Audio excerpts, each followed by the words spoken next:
Ya semua, apa kabar nih? Gila, udah lama banget kan kita nggak ngobrol-ngobrol di sini sama gue Coco Daniel. Yo, dan gua Ranggo seperti biasa. Ya, jadi balik lagi di Wear Podcast dan seperti biasa kita akan kembali menceritakan kuliner-kuliner Indonesia dan kuliner-kuliner lainnya. Ranggo, apa kabar Ranggo? Baik dong. Lu sendiri gimana nih ini? Ya, baiklah. Dan kok kita kayak hari ini cuma berdua ya? Iya, soalnya ini kali ya, gara-gara pandemi corona ini jadi banyak anggota kita yang susah keluar rumah gitu. Iya, mungkin jadi kali ya. hari ini kita berdua dulu tapi tetap aja dengerin podcast kita ini karena itu pasti. biar kalau kita berdua podcastnya juga akan tetap seru cuy. Iya nggak Rang? Iya bener banget dong itu mah. Iya nggak akan garing karena tema kita kali ini juga menarik ya. Apaan tuh nih? Apa boleh tahu tuh gua? Iya, oh ya tapi sebelum kita ngebahas tema kita ada yang harus kita kasih tahu dulu dong. Apaan tuh? Oke, jadi Wear Podcast sekarang ini Instagramnya kita sudah beralih dari Wear Project yang tadinya IG kita di situ. Iya. Sekarang kita punya Instagram sendiri namanya Wear Podcast. Jadi bener banget. di follow ya, karena info-info terupdate juga kita akan lebih sounding di Instagram setelah ini ya. Iya bener banget. Jadi buat teman-teman yang mau tahu wah nih Wear Podcast ada apa nih ya, Iya, dan kan? bagaimana nih Wear Podcast kelanjutannya bakal ada di Instagram. Oke, Nah, jadi- kalau buat lu pada semua kalau ada yang mau request juga bisa tuh lewat Instagram. Ntar kita Iya postin. betul banget. Dan kalau kalian punya cerita kuliner Nah, nih, pengalaman kalian seputar dunia kuliner atau Hmm. kalian pernah nembak cewek kali ya, Iya. pakai apa, kuliner apa, terus kalian Iya, pernah tuh, ngajak bener banget. apa gitu, boleh banget kirim ke email kita di wearproduction@gmail.com iya, at ada 25. gmail.com. Jangan lupa 25-nya. Oh, Oke. siap. Jadi nanti cerita kalian akan kita ceritain dengan lebih menarik tentunya. Iya nggak Bener Ranggu? banget itu. Oke, jadi langsung aja nih. Jadi tema kita ini Kita bahas soal minuman kayaknya ya, lebih tepatnya ya. Iya, benar. Kita akan bahas soal minuman. BTW nih, Rang. Apa Lo tuh? kalau pagi itu biasanya abis bangun tidur lo ngapain? Gua pastinya sih minum, terus ngecek HP. Iya. Biasanya gua nyeduh teh kali ya, kalau nggak susu kali ya. Iya, nah sama gue kalau pagi tuh sebelum gue mulai beraktivitas tuh gue wajib banget ngeteh sih. Ush, wajib banget kayaknya kudu nih. Nah, ya harus, karena kalau gue pagi nggak ngeteh tuh gue pusing. Pusing ke. Mantap juga lo. Nggak tahu kenapa gue pusing. Kenapa tuh emang tuh kok bisa pusing lu nya? Nggak tahu deh, mungkin karena apa ya? Teh ini di pagi hari ini saat baik dia itu menyegarkan Menyegarkan ya. dan bisa membuat kita fresh gitu. Dan Iya bener juga sih, bisa membuatin kita fresh. Soalnya tau gak sih lu Nil, kira kenapa tuh? di teh itu tuh mengandung antioksidan yang tinggi banget kalau lo mau tuh. Makanya tuh kenapa lu ngeteh tiap pagi tuh supaya nggak pusing tuh, mungkin ribet banget ini kata-katanya. Antidioksidannya itu tinggi nih, makanya Iya, itu yang bikin lu nggak pusing tuh. Dan teh ini juga sama kayak kopi ya, ada kafeinnya Iya, juga. ada Jadi kafeinnya juga. bisa membuat kita lebih fresh dan Nah. lebih seger gitu, mata Nah. kita nggak ngantuk, nggak. Bener banget itu. Ya, soalnya kan mungkin kalau yang suka ngopi pagi hari ngopi, tapi kalau gue lebih suka ngeteh sih. Jadi saat gue jalan ngampus itu gue nggak ngantuk di jalan. Wis, Iya kan? pengganti kopi ya lebih tepatnya ya. Iya pengganti kopi. Cuman ini yang sangat menarik ini, teh itu saat dunia belum mengenal teh itu, teh itu terkenal itu juga cukup unik loh caranya. Gimana tuh? Hampir mirip dengan penemuan gaya gravitasi. Wis, kok bisa tuh? Iya, karena kan kalau gaya gravitasi itu Isaac Newton itu kan melihat apel jatuh Iya, kan. bener Nah, ini banget. 11-12 berhubungan dengan sesuatu yang jatuh juga. Apaan tuh Nil? Jadi konon pada saat itu teh Nah. ditemukan oleh seorang kaisar bernama Sinong Wis, Sinon. yang hidup sekitar tahun 2737 sebelum Masehi. Wow, lama juga ya. Masehi, bro. Itu juga sebelum gaya gravitasi ditemukan ya. Kayaknya belum ada. Iya, belum ditemukan malah. Newton belum ada. Belum. Terus. Jadi pertama-tama itu pada suatu hari sang kaisar ini sedang merebus air di bawah pohon. Oh iya. Dan secara tidak sengaja ada beberapa helai daun yang jatuh ke dalam rebusan air tersebut. Dan saat saat mau dibagikan hasil rebusan air ini, kan ada banyak tuh, ada air yang kena daun, juga ada air yang nggak kena daun. Saat dinikmati ternyata air panas yang tadi sudah tercampur oleh daun itu rasanya lebih enak dan nikmat. Set, ternyata kayak begitu ya. Iya, jadi Masuk ke daun. coba iya. tuh. Dan setelah diminum itu orang-orang di situ merasa ini minuman tuh lebih segar Lebih dan segar lebih ya? nikmat dibandingkan air panas biasa. Wis. Dan benar-benar. akhirnya setelah diselidiki, ditemukanlah daun tersebut kemudian yang dikenal sebagai daun teh. Oh. Dan Bisa setelah tuh itu ya. daun teh itu bisa menyebar luas pada saat itu karena Iya. disebarluaskan melalui pertukaran budaya. Oh, tapi lu tahu nggak sih Nil? Itu tuh nama tumbuhannya tuh ya. Itu tuh dari tanaman Camellia sinensis kalau bahasa Latinnya tuh. Wes, ya itu daun teh itu bahasa Latinnya itu berarti ya. Iya, Tanamannya. Iya. Tanamannya tuh kalau mau tahu tuh. Iya, jadi si daun teh ini tanaman tadi itu disebarluaskan melalui jalur sutra pada masa dinasti Han Tangsong dan Yuan. Jadi itulah dia kenapa teh itu bisa menyebar luas dan akhirnya dunia pun mengenal yang namanya teh. Bener banget nih. Dan di Indonesia sendiri ini juga teh itu diperkenalkan sejak tahun 1686 pada saat 86 penjajahan Belanda. Yaitu pada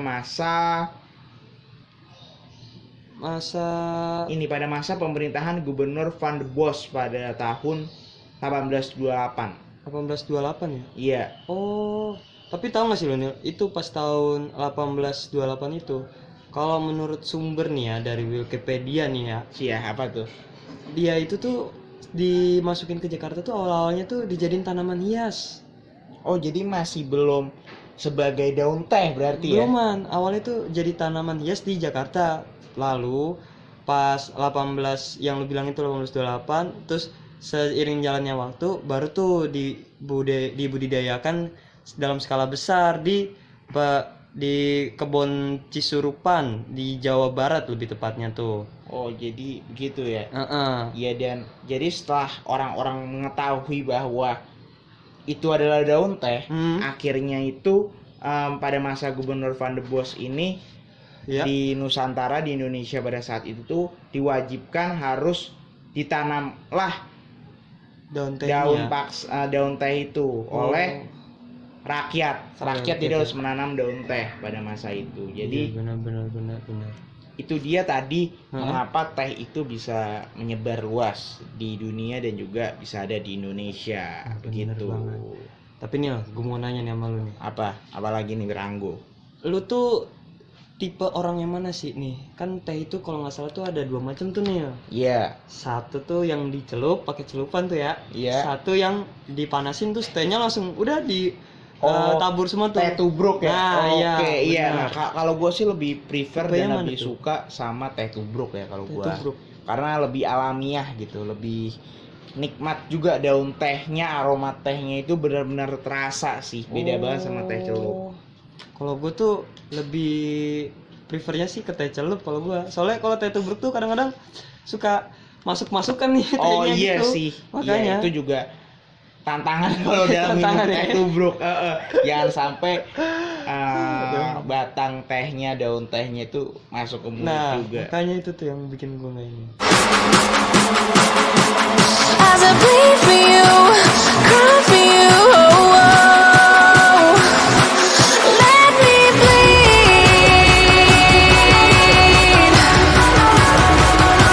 Let me bleed. Let me.